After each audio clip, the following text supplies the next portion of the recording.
Welcome back to the Unveiled Podcast. I'm your host, Meagan Murphy. Today's guest carries a presence that doesn't just touch bodies, it restores soul patterns. Ashley Blinson is the heart behind Peaceful Horse Bodywork, where she blends physical release, intuitive energy, and deep listening, not just for humans, but for horses too. What she offers is sacred. She listens to the tension our animals carry, the stories stored in their bodies, and helps both horse and human return to harmony.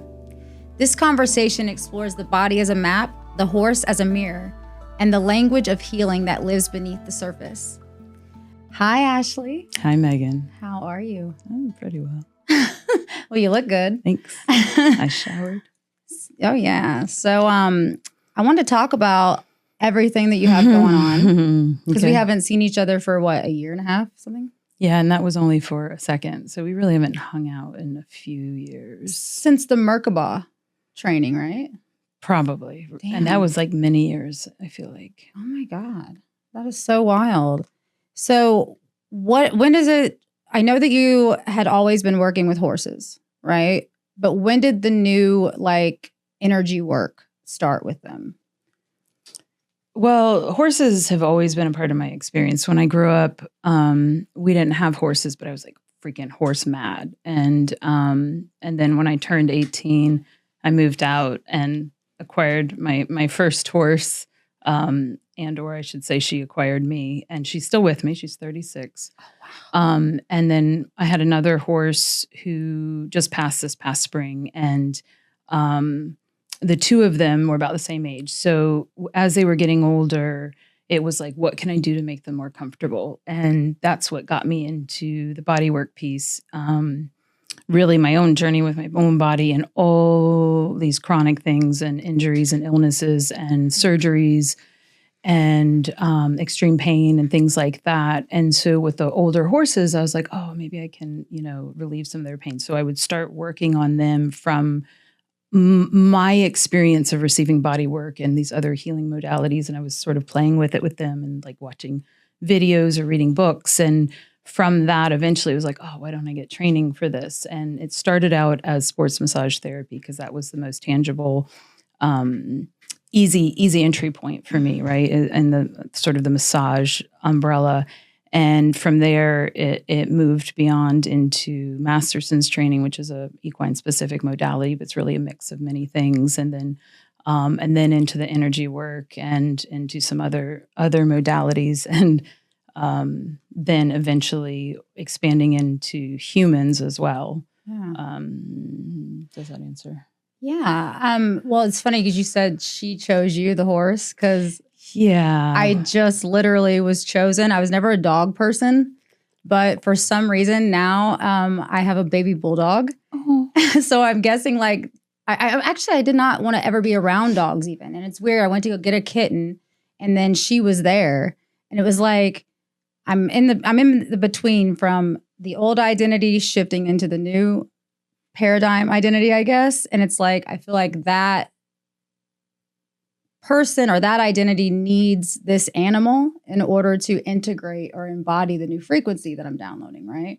So I wonder if you kind of had that experience too, whenever she was picking you.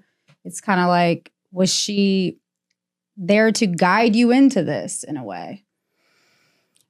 For sure. I think that for me, animals have always been a part of my experience. I mean, when I was little, the animals slept in my bed and they were my solace and my only sense of comfort in a very uncomfortable experience, let's say. Yeah. And so, we say, oh, I have these animals, but that's not really accurate and true. We can be guardians of these animals, but so many times these animals are actually our guardians and our healers or just mirrors for us or parallels and so many things. And they will speak way beyond the body behavior if you're willing to listen and willing to reflect. And yeah, for sure, they're for me, they are guides, and my connection to spirit has always come through the animals. Like it's the most easy or the easiest, most tangible way to receive any kind of messaging or sense of support and love from spirit. It's always first through the animals and or nature, plants and animals, but for sure. The animals, the wild ones, the domestic ones. So the work that you do on the horse, could you do it on the dog too? Oh yeah. Same thing?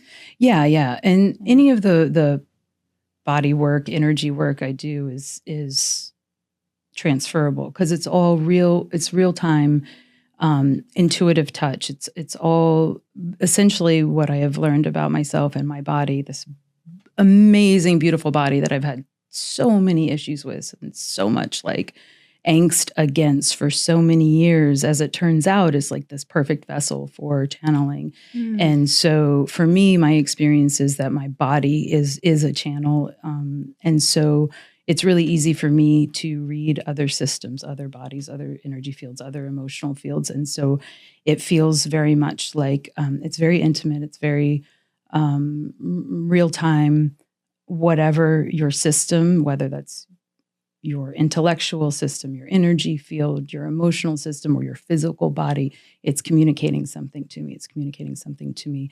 And so I just move into trust and my hands do what they need to do. And so they can feel energies as tangible as touch. So I can feel where the edges are and or where the workaround and the ins and the outs and to keep it safe for the interaction. When you said something, what'd you just say? How they communicate with you? The energy communicates with you? Yes. What do you feel it moving? Is it like, you get words? Do you see energy, or how does it communicate with you? Mine's less visual. It's more an inner knowing. It's a physical sensation. It's an emotional experience. It's a tangible sensation with my hands, so I can feel, I can feel it. I never used to get vision. I'm just now starting to. Like I just get flashes of something. But I used to be like really, I guess, kinesthetic with things. And like I would hear a little bit, but it was mainly like a knowing, like a feeling in the body. So yeah, I totally relate to that.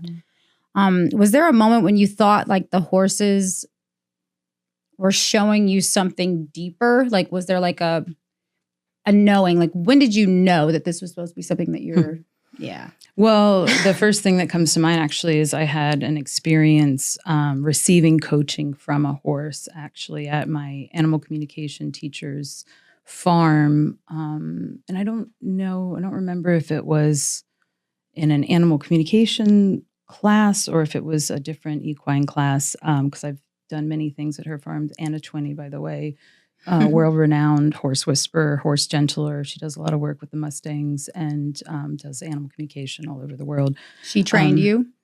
I have done some training with her, yes. And there was one particular session where essentially I went into a round pen and she was called to bring in whatever horse to coach me. And it was funny because the horse that came up for me was this horse that was known on the farm to bite and kick. And I was like, oh, fuck, I'm going to die in here. Like, I was really scared and I was really nervous. And this horse that has sort of let's say she can be very expressive and opinionated, walked into the pen with me so calmly, so quietly. And she walked straight over to me and she started licking my hand. And she licked my hand and she licked my hand. And I heard the words healing hands. And I'd already been in practice with a lot of things, but not having the confidence necessarily, that hold back. We all feel it, right? Like, oh, I don't know enough, or I'm not good enough, or who's going to whatever. Is this real? I'm still in that right now. Right? Yeah. She licked my hand and she licked my hand for probably 5 minutes. And all I heard was healing hands, healing hands. And then she went to my other hand. She licked this hand. And I'm just like, and then after she was done expressing that and communicating that to me, she literally turned her body and asked for my hands on her body. And so that was a really profound moment for me in feeling more confident and trusting my hands. And when I do the work now, it really is through the hands, and I move into trust, and I get to watch this amazing thing unfold with these hands and really become more of a witness in the experience. And it's really beautiful. So like my dog is Suki and she's like been dooking all over the house and I'm like taking her out every hour. I guess it's not the same as a horse, but in a way, like, are there ways to, I guess, that you train the horses that you could maybe tell me how to do a little bit better job with Suki? Because I'm not doing so great. Well, is Suki a baby? Yeah, she's a pup. 4 months. You know, I think there's real talk. She's a juvenile, and there's the grace of time and learning. This is appropriate out here and not here. But like my first question would be, what comes up for you when you encounter that in the house? Well, actually, I thought I'd be a lot more pissed off, you know, because I never really cared for dogs. I never wanted them around me. And all of a sudden, now this dog comes in, it's taking over my life. And I'm not a dog person. And I'm honestly, it's like, you know, like Suki, and I don't even really yell at her. It's weird. It's like she's taming me or something. Like you said earlier about how the horse found you to kind of teach you something. Well, it's kind of like that's what's happening with me. And I always had boy animals, and it's a girl animal, and I get along more with boys. And it's weird. It's like she's having me integrate my feminine energy or whatnot, but I'm not resisting so much. So that's a good thing, at least. Because normally I would have been like, no. And I even like thought about taking her back to the breeder for 3 days in a row. Like it was like a fight with me and me.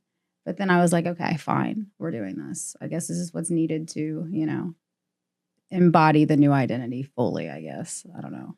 And I think if you listen to everything you just said, you sort of answered your own question. Yeah, I always do that. Which is right. It's just a good example of we really have all the answers in us, and we do know, and whatever we know in whatever moment is the right thing for that moment, and it may change, and that's fine too.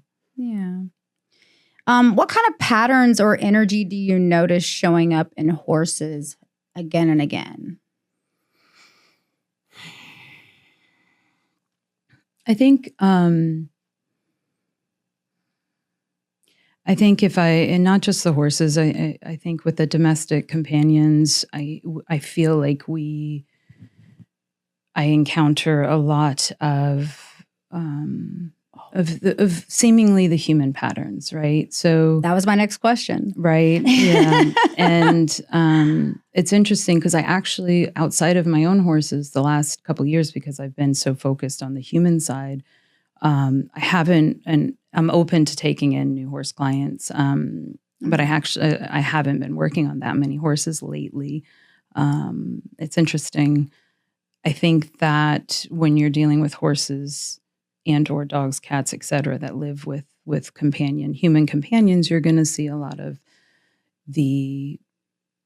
there's the potential to read the human and some of their challenges through what's expressing in the animals is probably the best way to say it. Exactly. So do horses, would you say they have thought? Sure. Yeah. Like me and you? Different, but sure, absolutely. Yeah. And also, you know, are you speaking to the earthly plane of this physical animal expressing in nature in a very earthy way? Or are you speaking more on the soul level and the spirit level and what is being communicated through that animal? Guessing the soul level and the spirit. Yeah. Yeah, absolutely. Do you think they ever get in like emotional thought loops like we do? I feel like absolutely they can have feelings and express discord in similar ways, especially the domestic ones. The wild ones are going to be a little closer and truer to nature, but anytime we're sharing that much energy with animals, there's a little bit of crossover. You know, I don't want to totally humanize them, but I also don't want to discount or discredit that there are elements we can connect with through them in a human kind of way. So I've never really hung out with a horse. I've only rode one once, and it was uncomfortable for me. But would you say that they are kind of like dog and cat pets to you, like they would be to me, like a dog would be to me or a cat would be to me? Or are they more like the wild animal type? Well, I guess it depends on you and your relationship with your pets, right? Yeah.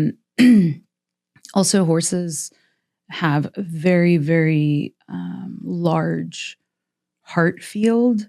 So just being in their presence can be very healing for the human system. Yeah.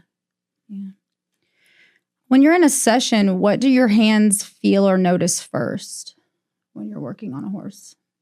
I mean, it just depends on the individual session. Just depends It's just like humans. Every time it's different. And I never know. I can have ideas about where I think I want the session to go or think it needs to go, but it's always real time led through whatever energies and or physicalities are expressing. You're answering my next questions before I ask. So I was like, how much of it is technique versus trusting what you feel? And it's a dance. It's a flow. And there are times that a technique may come in, but if I go into techniques, then I'll tend to be too much in the intellectual and in my mind and not necessarily hearing what is actually being said by the body or the system. Yeah, I think I do that too. Like when I'm, hosting the show, I'm so here that I can't really like allow it to come through, because I'm so worried about holding the episode container, right? And instead of just like letting whatever question comes through, I try to have like a little bit of an organization structure to not ramble, but, I guess it's better to kind of let things flow. Well, what do you do when you feel like you're sort of really up in an intellectual mind space? Like in real life? Or in one of these? I just try to listen more to the person that I'm interviewing and kind of just like let them talk instead of me, jumping in. And I guess that's how I would get out of it. But yeah, so you said you worked on horses a long time, but now you're moving into the more, human work. And there was a lot of stuff that I wanted to, I was looking at your website and I was just like, wow, like when did this all take place? And, how did this happen? When did it happen? I was really interested in the trance healing. And can you tell us a little bit about that and your light touch? Yeah, and it's interesting because that website, so not a technology person, and that website feels very energetically dated and in need of refinement, and I'll get to it when it's time to get to it. The trance healing, it's really, how do I want to describe it?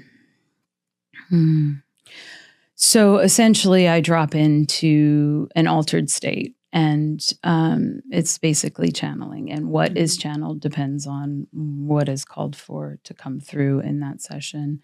A lot of it involves a certain amount of vocalization, whether that's particular tones, frequencies, and or not English sounding. Like light language, soul speak, whatever we want to call it, or channeling different energies. But it can be very deep and profound work. And there's something about the way that my system works and what feels like one of the particular channels, if we want to label it that. I mean, everybody channels, right? I mean, right. We're literally channeling spirit into this human experience. But there's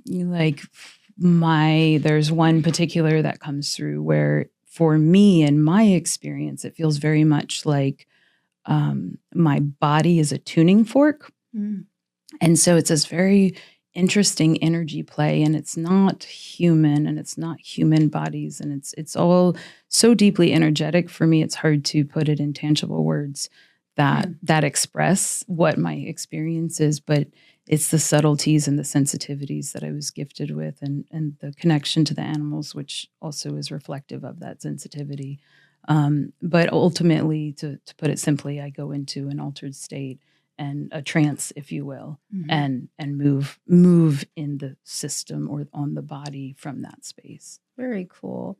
And the light touch body work is it like Reiki? So I have different trainings. I have Reiki training. I have Bowen bodywork training. Yeah, what's that? The Bowen bodywork. Bowen is essentially jump around. It's all good. I like jumping around.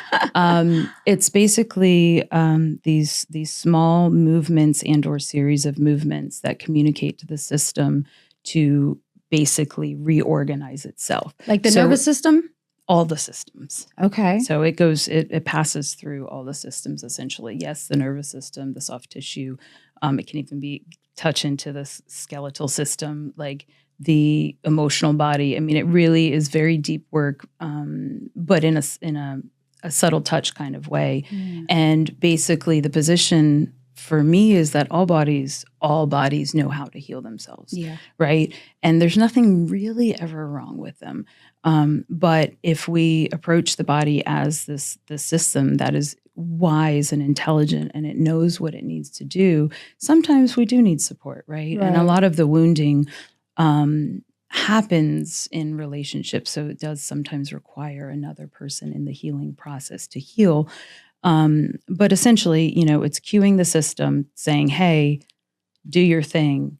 And then it's hands off. So there's touch and then there's space for the body to process. And then with Reiki, it's holding your hands on the area at certain times and for a certain time. But with yours, it's you find it and then you back off.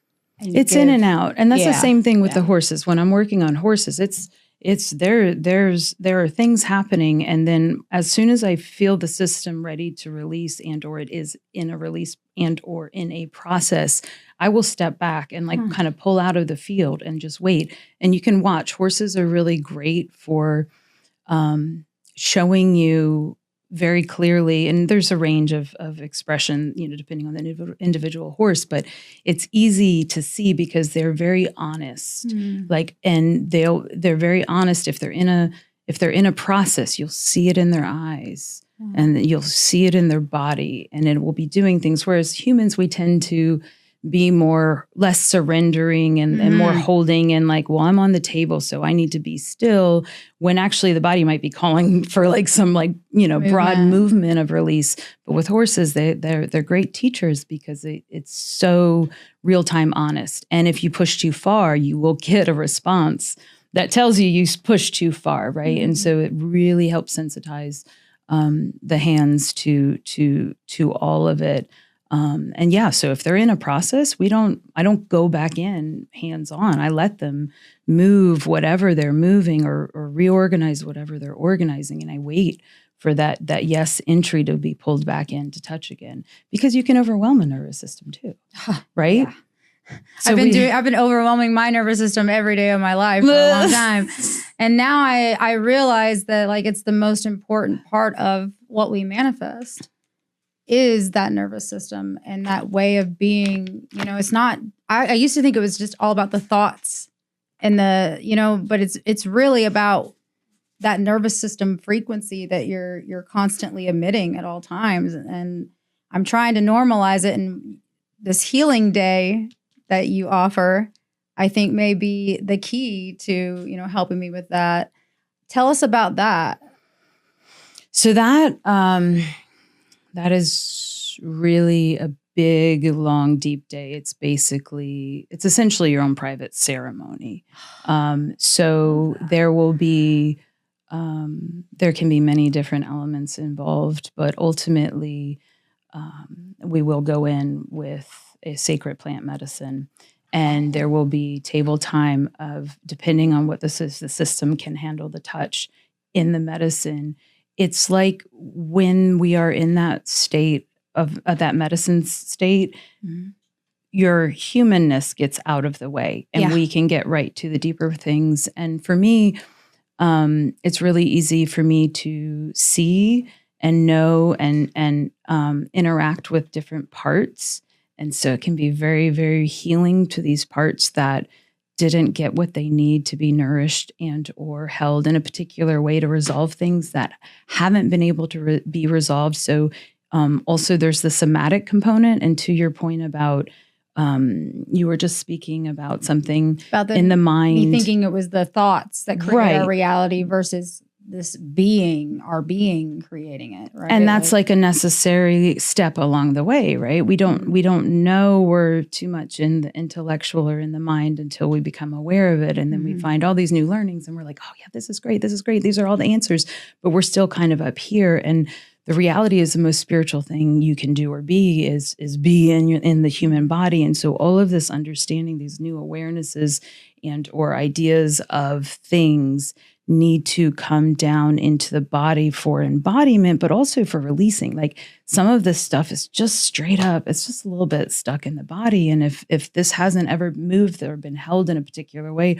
or touched in a particular way or connected with, if we're up here, not even considering this, it all needs to be integrated and then expressed through the body. And then you can sit in your body and be like, oh, actually, this is kind of a great place to be. And from this place of in the body, I can be totally spiritual. It's not a separate thing. And yeah, it's weird because I've been, in the spiritual journey for about 17 years now. And like, I always thought it was all about our thought, and now, this past year has been the first year where I'm hearing people, they may have been saying it the whole time, but I am just only able to hear it now, that this body really is the connector to presence. And I didn't have the link until this year. And like, I'm noticing just moving puts you in a better mood all day long. I mean, just stay moving and you're just like, your thoughts are better during that time. So, I mean, what else do you do though? Like what kind of plant medicine do you have at that healing day? When I went to South America, I did ayahuasca there and it was a hell of a trip.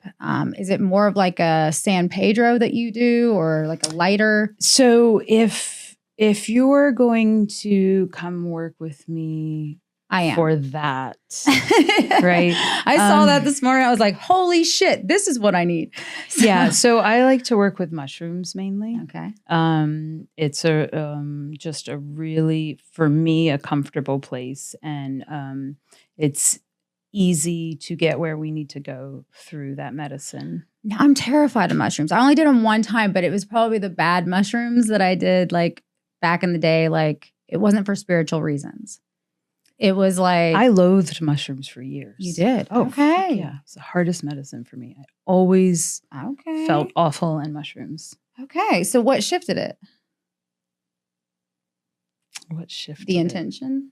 No, I mean, moving through the healing process, navigating the relationship, taking the medicine as medicine and trusting that the medicine is not doing something to us, right? The medicine's not to blame. And even though I wanted to blame mushrooms for being so crunchy and challenging for me, ultimately, it was showing me the parts of myself that were really having a hard time.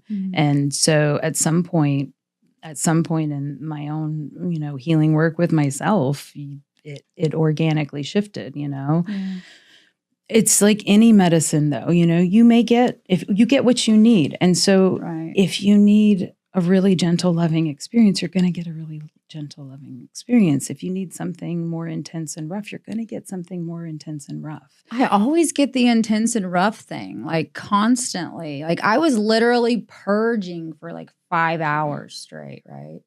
Like it was bad, but I would do it again in a heartbeat. Right, but like, what is purging? I mean, it is getting all well. the shit out. Yeah, it's getting well, right? Oh yeah, yeah. So maybe I needed to. You had a lot to release, right? Right. Yeah. Nobody said healing is comfortable. It's kind of like detoxing. If you've had any experience with detoxing, you think, oh, I need to detox. I'm going to feel so great. No, you feel much worse usually when you're detoxing before you get on the other side of it to feeling better. You feel like dog shit, honestly. I also saw this custom intuitive art session that you do. Yeah. I have never seen this. Yeah. So tell us about that. I call them frequency drawings. Some people say it's light language. It's more channeling. It's channeling through the written hand and also,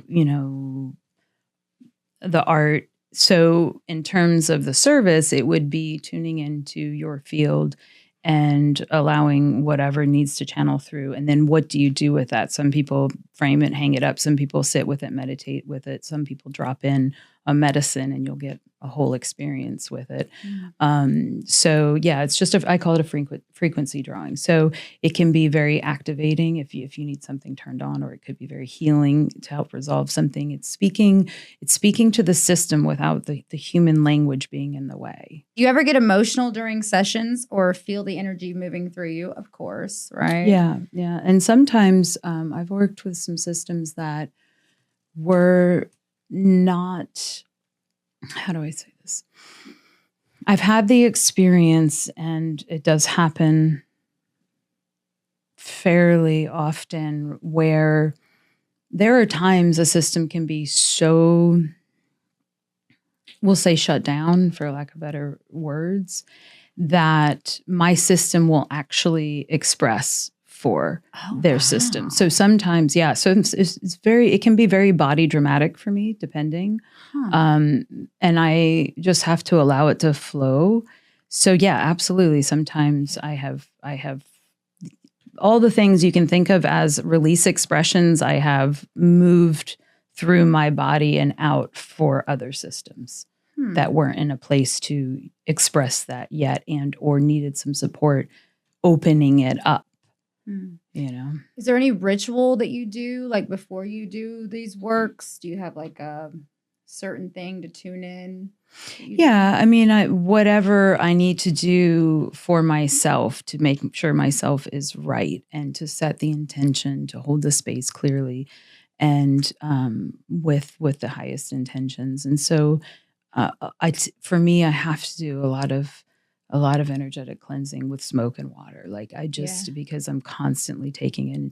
And so even before a session, I really have to like move a lot of energy to be clear, to be right.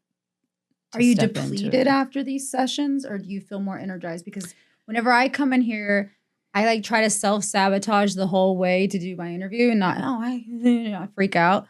But then once I get here and I do the interview, I'm like, yes, when it's done, I'm like, I feel so amazing. But I didn't know how it is with your work, because you're doing much deeper, working with energy. So it can be both or either. And if it's really big and deep work, yeah, absolutely. I just need more rest time afterwards. I got to have my cleansing time, and then I just need rest time to recharge and go again. Is it the same with humans as it is with horses like that? I would think they would like replenish you, and we would like drain you. Well, so the reality is nobody can drain my energy. Nothing or no one can drain my energy necessarily, right? Unless my system is agreeing to that, right? You can kind of get into some victim consciousness. Move into that. Yeah. Tell me more about that. Oh, sorry. I thought you the microphone. Yeah, I'll move into the microphone. Yeah, right. So it's being careful with how we're perspectiving things, and making sure that blame's not coming up, or like, oh, I'm the victim of this environment, or this session, or whatever, right? Or this person's stuff. And for me, when I start to feel a little bit of that like blame piece, I know that I need to do some cleansing. I like that you called it the blame piece. Yeah, so that's my cue for myself. Like if I'm going into like, oh, this or this, and I'm like, oh, okay, I'm feeling the victim to something, and or trying to push responsibility out. And it's not wrong or bad. It's just, for me, it's my little cue to do more self-care. Why do you think we do feel drained though? If the person or the thing is not draining us, like you said, it's a perspective. What in us makes us feel that feeling? Is it because we're just not in alignment with what we're doing, or who we're talking to? Well, first off, do you feel like feeling drained is bad or wrong? Kinda. Are you supposed to have high energy all the time? No. You're right. When you go and exercise the physical body, sometimes you finish exercising and you're like, oh, I'm exhausted. It was great, but I'm exhausted. Other times you finish exercising like, oh, I got more energy to go. Yeah. So, and assigning so much meaning to everything, we can choose what meaning we assign to it ultimately. But it's also like, maybe it's just, this is the energy level right now. Yeah. Or maybe there is a call to rest and restore. And it is big work. It is a lot to hold a container. You know, it is energy moving, it's energy moving through, it's energy holding space. So yeah, it makes sense that I would need to rest. So like a lot of times I need a lot of nourishment after, like good foods and good nourishing things, just replenishing, right?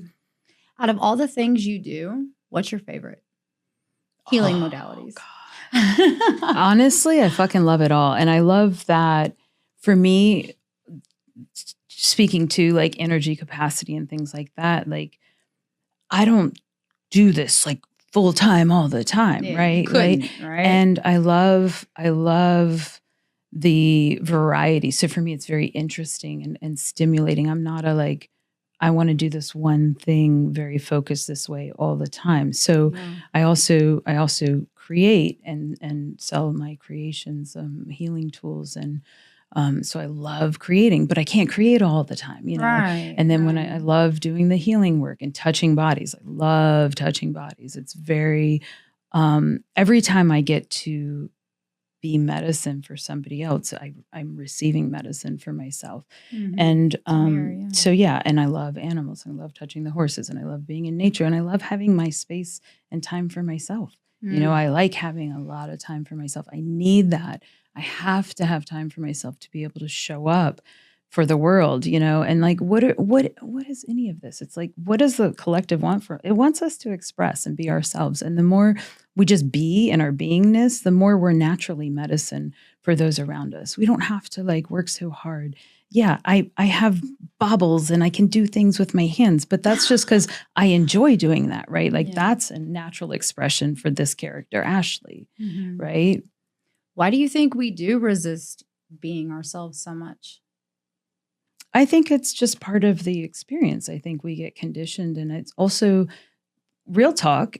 It's what leads us to ourselves, you know? I mean, I do a lot of deconditioning to get to this like comfortability in self. Deconditioning, I love that. Right? And so I can like go, oh, you know, poor me, and all this shit happened to me and all this stuff and like all these body challenges. But like every one of those body challenges brought me closer to this space and this expression and this place. And we don't know how much of our seemingly negative experience was something for somebody else, that medicine for somebody else in some particular way. And so it's just like acceptance, I guess, of that which has been and allowing that which is to come.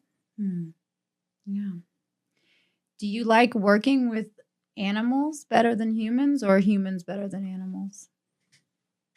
I like it all. I would have told you, you know, 10, 15 years ago, I'd been like, oh, animals, totally. Only animals. Like, fuck people. People suck. Yeah, because like, I really feel like you're moving into that. I feel like you're like moving into the humans now fully. Yeah, no, I love humans now, but it's right. It's also reflective of how much of a work I've done with myself and feeling better with myself. You know, animals have always been safer for me. You know, it's just easier. They just seem more honest and sincere, and usually their energy and their actions and all the things align. And so it's like, oh, okay, this is truth. Whereas with humans, you get like judgment and this energy, their energy, and I'm energy sensitive. So I'm like reading the energy, and I'm like, okay, this energy says this, but wait, their words are saying that. That doesn't match up. And then their actions are doing that. And I'm like, what the fuck is going on? Like, you can imagine as a little person how emotionally confusing that was, right? Oh, wow. That's why I was just thinking this. Okay. When you were talking, I wanted to tell you for some reason that I had a dream last night, and I saw little Meagan in the dream. And I was like, why am I thinking about this when she's telling me this? And I was like, should I bring this up? But yeah, I'm bringing it up. So why do you think I like, and then, in the dream, I was looking at the little me and I was starting to judge the little me.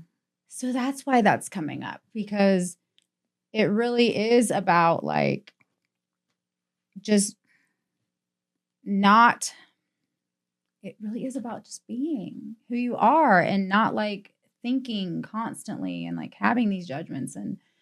But what's making you feel like you're leaning towards humans more now? Is it because you feel you can help them more? It's not even, it's just been the natural unfolding. So I had the intuitive hit, like, oh, I think I'm supposed to go to massage school and get my license to legally touch people, right?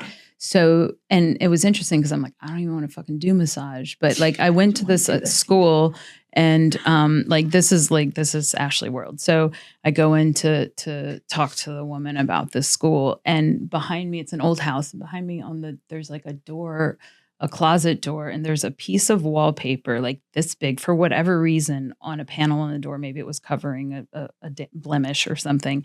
Yeah. But that wallpaper is the same exact wallpaper I have in I call it my closet, my creating closet. So I turned one of my closets into a place to build my smudge fans and create. And so it literally has this same wallpaper. So didn't hear anything she said. Don't even know what I paid for the fucking school. I just was like, oh, that wallpaper is the same wallpaper I have in my bedroom. I guess I'm supposed to go to this school. Exactly. Like, I didn't even know what they were teaching. Like, it took me I was like 2 months in the school. I'm like, oh, we're learning neuromuscular therapy. Like, I didn't even know that was on the docket. This is exactly what I've been doing for a year, writing my book. I'm like, why the hell? I don't want to, this isn't sexy to me. I don't want to write a book. Why am I having to do this? And I'm doing it like that. You followed the little prompts, right? Yeah, little breadcrumbs. Yeah. That's so wild. We're kind of like on the same thing. When did yours start? Mine started July 7th, 2024 is when that's when I first started following. What? I'm like, when did what start? I don't fucking know. I've been seeing the signs over and over and over again, but I just started following the frequency is what I call it. Okay. Like trust. The guidance. Yes. And last July. Okay. So I guess you've been following yours a little bit longer than that. Probably so. And I think even when I was unconscious to it, I was still I mean, even you, like, yeah, for sure. Really? Like, you think you missed out on anything?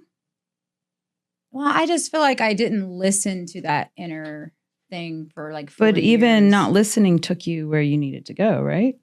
So in a way, wasn't that still following the prompts? I guess so. In a way, just the harder way.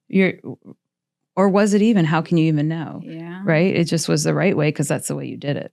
And now you're doing it with more awareness, and that's beautiful, and it does feel easier in some ways. But waking up, I'm sorry, waking up isn't necessarily easier, right? I mean, it's almost more challenging in a lot of ways, right? Yeah, there's been many times where I'm like, I just wish I could just, not know, what I have seen, right? And just go back. But then I've even said, I don't want to do this. I don't want to do this anymore. Like when I'm coming here, even it's like, why? Like there's a part of me that wants to, right? But then there's that sabotager that just wants me to not do it. So I don't know. I just feel like I wish that things would normalize faster, if that makes sense for me. I hear you. But what does normalize mean? Meaning the new frequency that I'm kind of holding now from what I used to hold for so long, like the learning to trust frequency, getting out of survival to activation type thing. And I'm in the middle of that still. And it's just very, very rocky. I feel like you're kind of out of that stage now and you're kind of into your embodiment. Were you ever in the in between and aware of it, like where I'm at now? And if you were, is there any tips or advice that you could give people that are in the in between? Lighten the fuck up. Oh. Lighten the fuck up. Well, then how do you tell people to lighten up when their whole life they haven't been able to, though? Ooh.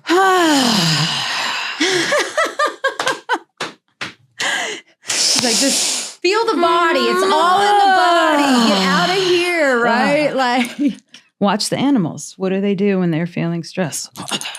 Oh yeah. And you get a deer gets chased. What does it do when it gets free from that chase? Dog stressed out. Yeah. Like, little compassion. Little for grace, yourself. Little compassion, little grace. Oh, okay. Yeah. Feeling fucking judgy right now. Okay, cool. Like, I'm doing judgy great. Have you ever commended yourself for being really fucking judgy and mean to yourself?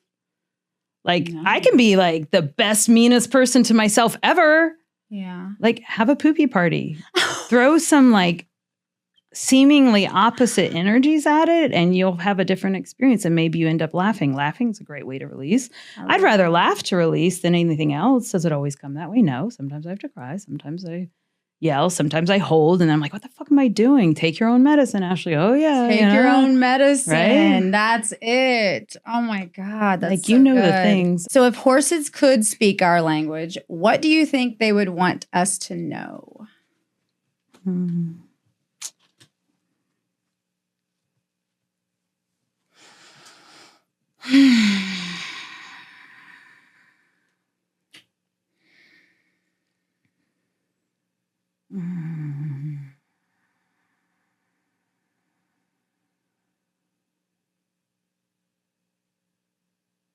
You know, I think the phrase that's coming through, and this belongs to Anna 20, definitely want to give her credit for this, is they are happy to have a voice and a choice. It's nice. Real talk, probably like, hey, just can you listen? Wow. That's really good. What do you think your work is really here to do beyond healing bodies? My work, my expression is a contribution to the collective. In what capacity, to what degree? I don't fucking know. It's bigger than me, right? I'm just a cell in the whole. And sometimes I remember that and sometimes I don't. I feel like this little individual that's completely isolated or whatever, right? So I feel like my work, whatever I be in any given moment, is the contribution to the collective and must be something important or I wouldn't fucking be here in it this way. Right. What issue do you feel still has a hold of you that you know you need to be doing more work on inside you? I think for me, it's an ongoing conversation with the body. It's an ongoing conversation with the spaces in the body that still experience discomfort. And it's the allowing myself to lean into whatever arena needs to be leaned into. So for, if it's like spiritual nourishment, recognize, I need a little spiritual nourishment, or I'm like too much in the body, right? Or if it's like, whoa, my body's asking for something, can I hear it better?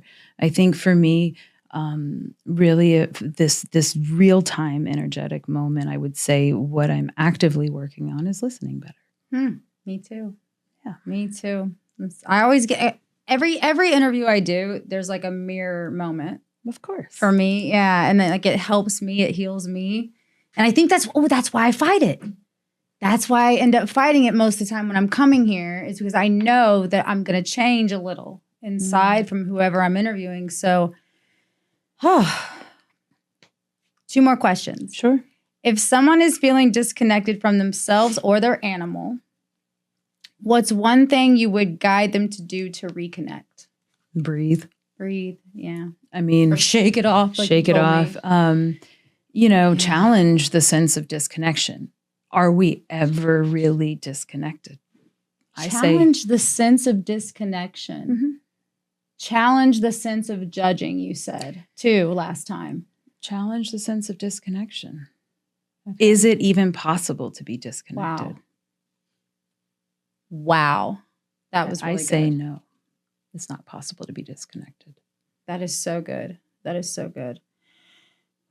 All right. And so what's next for you? You have any events coming up or anything that you want to? I'm glad you asked. I actually do. I'd have to look at the calendar, but somewhere I think it's December 12th through 14th.